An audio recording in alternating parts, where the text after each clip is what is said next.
The following is an encore presentation of stories from the Dooralong Transformation Centre. We're joined in the studio by Natalie from the Dooralong Transformation Centre. Good morning to you, Natalie. Good morning, thanks for having me. You're looking really bright and healthy, but then I keep reminding myself, but you're at Dooralong. I mean, things look as if they're going okay for you. Yes, absolutely. I've improved dramatically. Yeah. My mental health and happiness and emotional state, spiritual state, everything. It's good. I'm being transformed. Yeah, awesome. It does what it says on the can. That's it's exactly transforming right. you, yeah. So it's not always been like this. Where were you this time last year? I was very unhappy, that's for sure. I would have been in the midst of my psychosis. ICE gave me psychosis almost immediately, which I was living with for about 5 years. For people who don't know, it's one of those words that's bandied around a lot, isn't it? Oh, having a psychotic episode. What's it like to experience it? What is a psychotic episode, or what was it for you?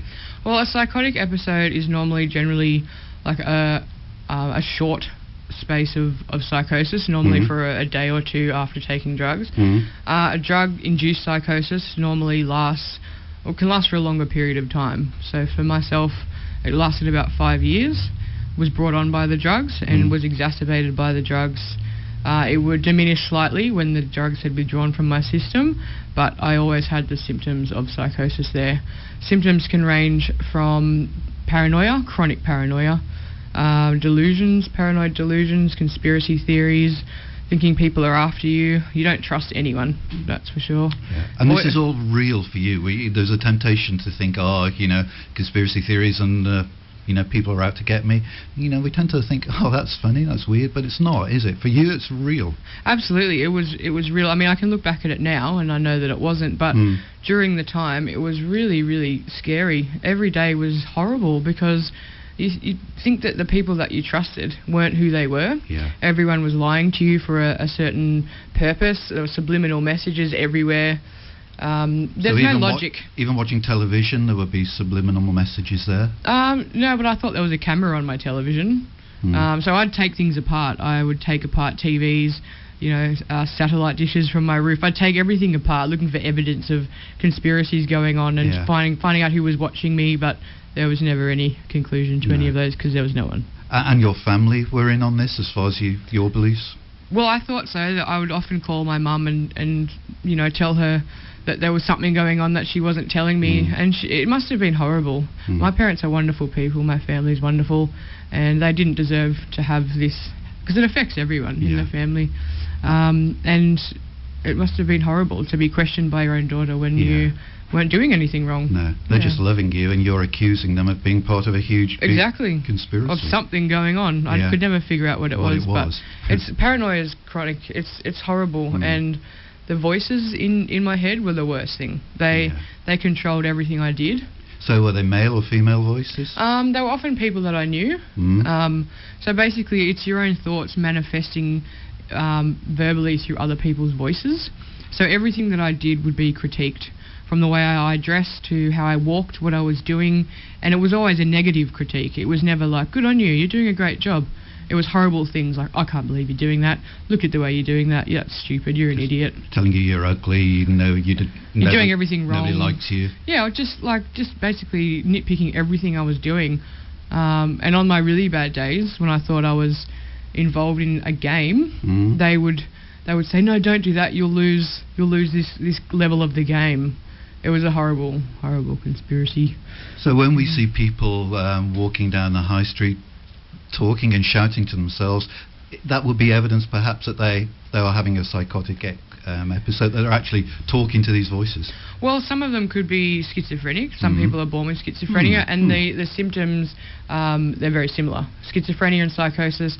Psychosis is normally brought on by drugs and is for a period of time, whereas schizophrenia is normally something that you have for life. And it's a medical thing rather than self-induced. Well, drug-induced for psychosis. And often schizophrenia can be drug-induced as well. Like it opens the gate to schizophrenia, but they'll never be able to close the gate once they're off the drugs. I'm with you. Yeah. So what drug sort of triggered all this psychosis for you? And Ice definitely. Yep. And you were on other drugs before then? I started using recreational drugs when I was a teenager. Yeah. Ecstasy and speed, things like that. I never experienced any psychotic symptoms from those. I just had a really good time, to be honest. They were good fun. Yeah. Back then. So you it were wasn't holding down a real a problem. job and relationships and finished family? high school, studied, had a really good job, was fulfilling my goals, managing quite well. Yeah. But then those drugs started to deplete and they weren't available anymore. And ice was. And I still remember my mode of thinking at the time was, I'll just try this and see what everyone's talking about. Yeah. See what it does. I'm not going to take it up. I'm just going to try it once and see what happens. Yeah, well, that was silly. Because once I tried it once, I was addicted. So it was an experiment, really. I'll give it a go, see what all the hype and all the talk is like. And, you know. Yeah. So maybe I can understand why there's so many problems with the youth and what's really going on with them. And it only took once, and that was it. I was addicted after that. Yeah. That's hard to get your head around, isn't it? We do hear it, of course, in the newspapers and on TV about how addictive it is, and you're here as testimony to the truth of the situation. After just one episode, you were hooked. Yep. After smoking it once, that was it. I couldn't. It can totally takes over your mind. You can't think about. Once you've had that smoke, there's no rationality anymore. You're not thinking logically. All you're thinking about, whether you realise it or not at the time, all you're thinking about is the next time you're going to get it. And I hated the drug. I hated what it did to me. I knew it was making me psychotic, but I couldn't stop doing it. To be addicted to something that you hate is absolutely horrendous. So if there's any way that I can help anyone in society who's thinking, maybe I should just try this once and see what it's like, don't do it. You will ruin your life. It's horrible. It will destroy you. It will for a period of time. I'm lucky though that I've had a reprieve with Dooralong, and they've helped me regain my life, my sanity, and I now have a second chance at life. And so it took away, what about relationships and careers and jobs? Did it impact on all those? Well, I lost many jobs throughout my addiction, but I never wanted to stop working because, well, in my mind, to me, not working would be sort of a failing in society. But I also think it was because I needed the money for the drugs. I think that was the real driving force behind it.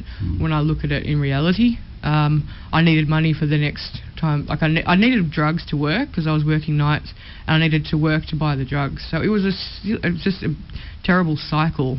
Yeah. And what about mum and dad? You mentioned your parents. Did they see you going off the rails in a really big way?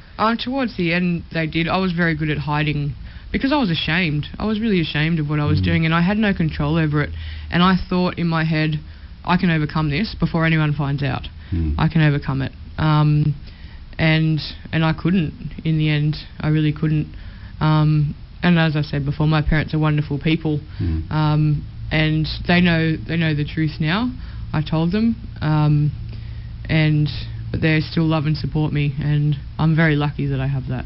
Seem to rob you of your free will. You're no longer a free person. You no longer, because you said you hated it, you wanted to give it up, but you just couldn't. I couldn't. I was a slave to the drug. You were a slave to I it. was. I lost all my sense of creativity, all of my achievements, everything that I wanted to become. And I saw people around me, friends that I grew up with, striving in life and having really good jobs and finishing university and marrying, having children, and I was still stuck in the same zone as I was years ago. I just wasn't. It freezes you in time. Ice does. You don't progress. You only regress. What about your sort of moral compass? Do you find yourself doing things that you know are wrong? I always knew the difference between right and wrong. So even in psychosis, I knew what was right and wrong. In terms of crime and violence and things like that. So I never compromised my own morals in that way.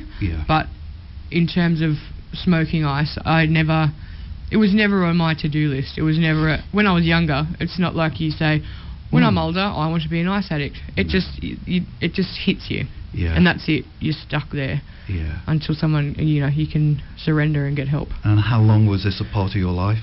About 5 or 6 years. Long time. Yeah, very long time.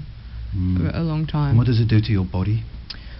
We talked about its effect on your mind. But does it ravage the body? And Well, I lost a lot of weight, Yeah. which I actually liked, because I've always struggled with my weight. So that was probably another subliminal reason why I was so addicted to it, was because it helped me overcome overeating. Yeah. And I liked the way that I looked physically. I thought that I was great. But mentally, I wasn't, so I was never able to enjoy how I looked. And, you know, you could tell on my face, my eyes, there was nothing there. It was hollow. So Just a shell of a person. yeah, pretty much. Yeah. We're back, coming up to 25 minutes past 10. We're talking to Natalie this morning, and I think Natalie, she really came here this morning just wanting to sort of counsel and advise people who are thinking perhaps of doing ice. You have a heart for sort of not letting people follow you down that pathway that you took. Absolutely. I think that with the knowledge that I have now in rehabilitation, if there's anything that I can do to help people out there to either not try ice and just to know the dangers of it, as well as the help that's out there. The Salvation Army has helped me save my life with the rehabilitation there, and I don't want people to go through what I went through and be trapped in insanity, because reality is so much better. It was a number of years. Was it 5 or 6 years, you said? Yes, approximately 5 or 6. Yeah. So what brought that 5 or 6 years to an end? At what point did you think to yourself, gee, Natalie, you're just going to have to do something about this? Well, I think it was after I lost my last job. So I tried to overcome it myself, because for me, I felt like I've always been strong and tough, and surely I can beat this, you know, I can overcome anything. And I'd been trying for years, and I was trying to live like a normal person whilst having a drug addiction and also being psychotic. It's impossible. Yeah. You can try for a period of time, but you can't sustain it. It's not going to work. And so towards the end of last year, after I'd just lost another job, I'd tried everything, and I knew I couldn't do it on my own.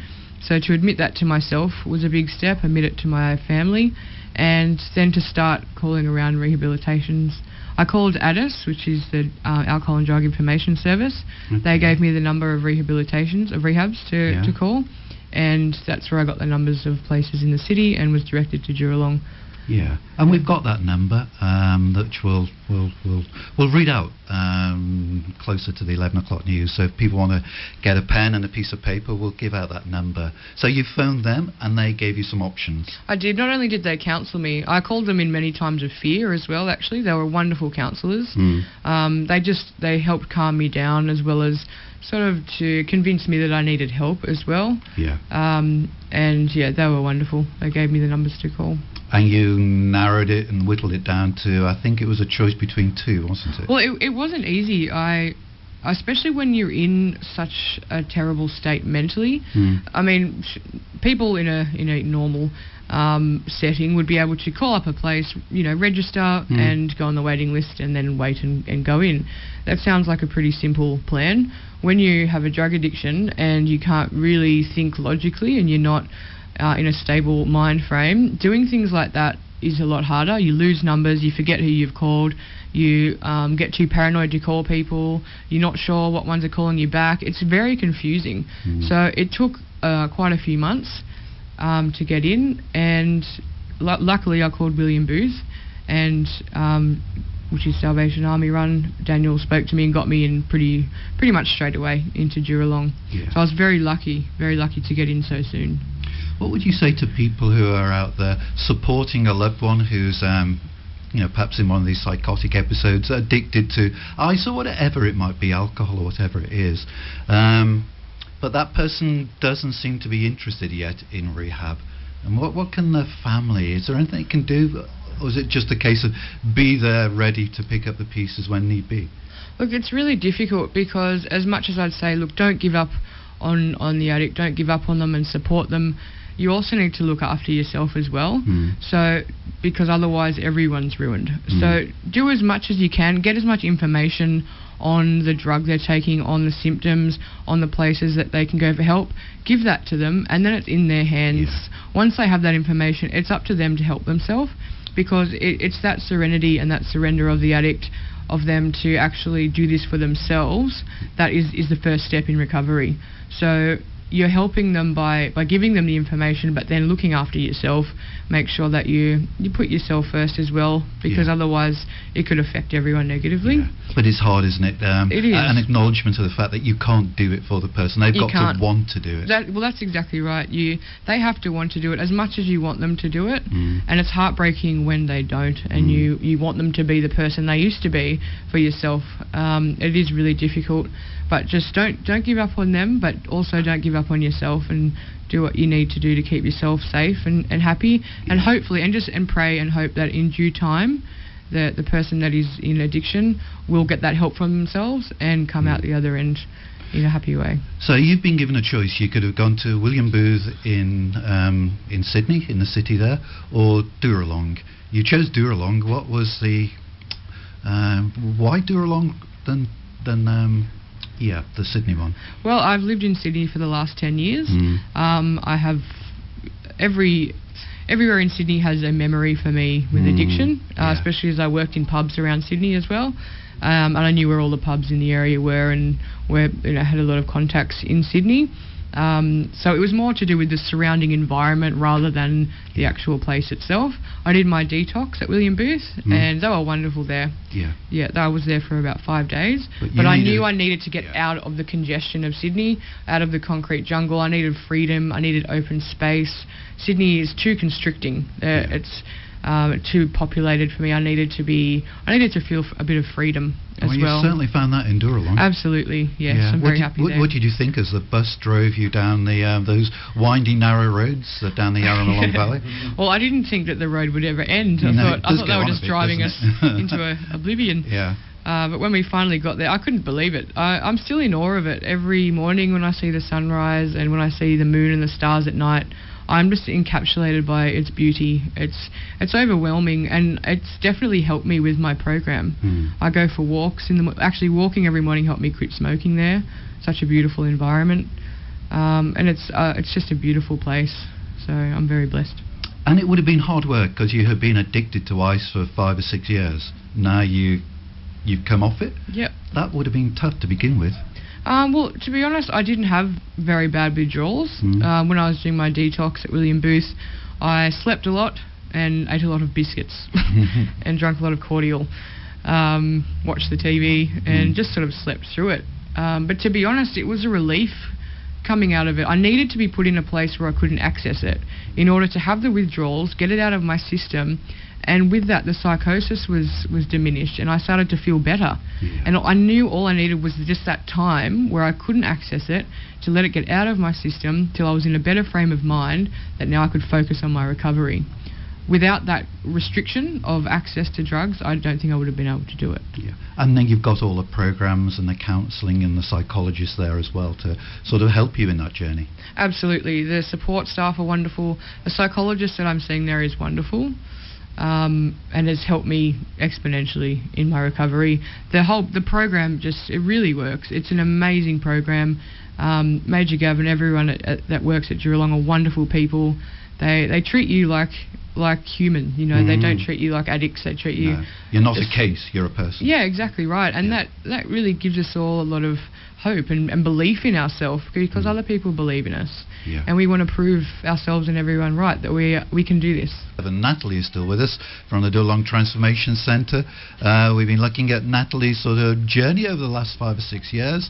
I think we last left you having just arrived at Dooralong, and it's been amazing for you, hasn't it? It has been. I can't even. It's hard to put into words what it's done for my life and for my future, for my family, for everything.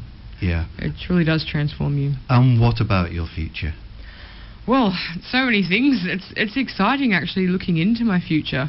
I mean, a year ago I couldn't look past that moment in time. I couldn't look to tomorrow. I couldn't look to the next week. It was just purely about getting drugs that day. Now I actually can see a future, and I'm really excited about the future. I'm really happy that my brain has been able to regenerate and is resilient enough to be functioning again after everything that I put it through.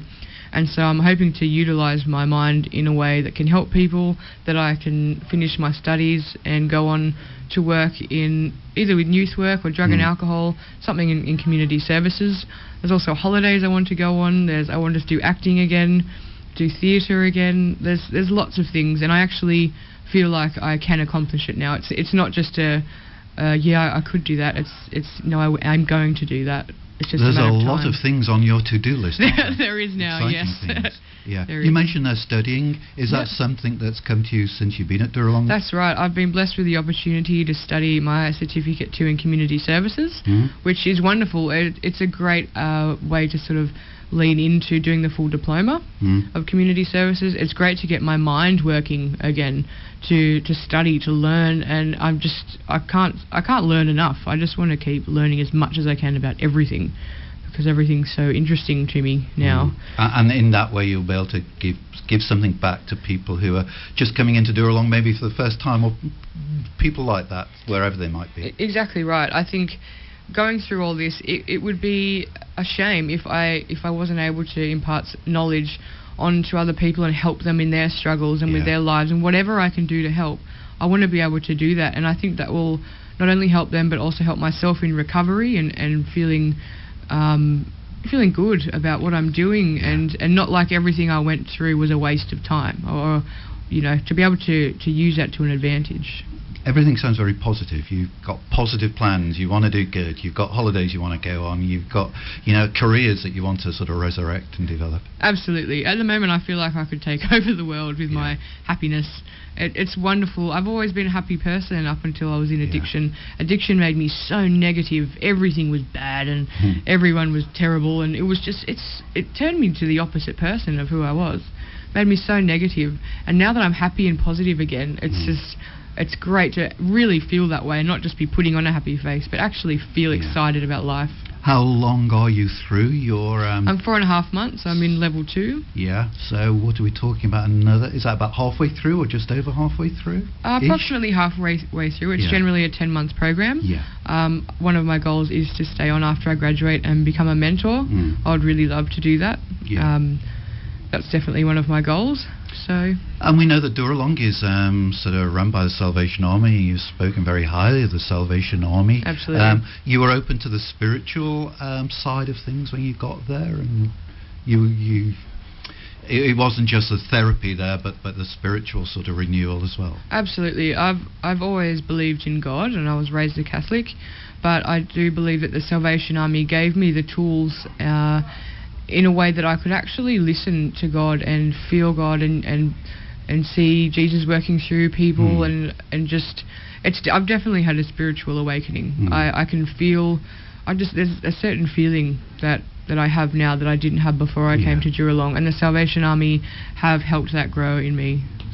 Yeah, and Christianity isn't really about a list of rules and regulations. It is a relational experience that we have. That's rather than an academic sort of subject to study, isn't it? Yeah, it's not. It's something you feel. Something you can study, but it's something you can feel. Yeah. And to learn how to feel it. Yeah. Is a wonderful tool and skill to have, and you have to be open to it. Yeah. You have to be open-minded and willing. Willing to hand your life over to God and in that way build your relationship with Him. And now my faith, I've always had hope in faith and faith in hope, and that motto has gotten me through to this. But it has grown massively now with the Salvation Army, because they've instilled that in me so strongly and helped me to understand my spirituality and how much it can help me. Yeah, and I think a lot of people are in denial. They just think that we're sort of flesh and bones and perhaps emotions as well, but sort of not really explore the fact that they are spiritual beings as well, and that spiritual side needs nourishment and feeding is every bit as much as the body.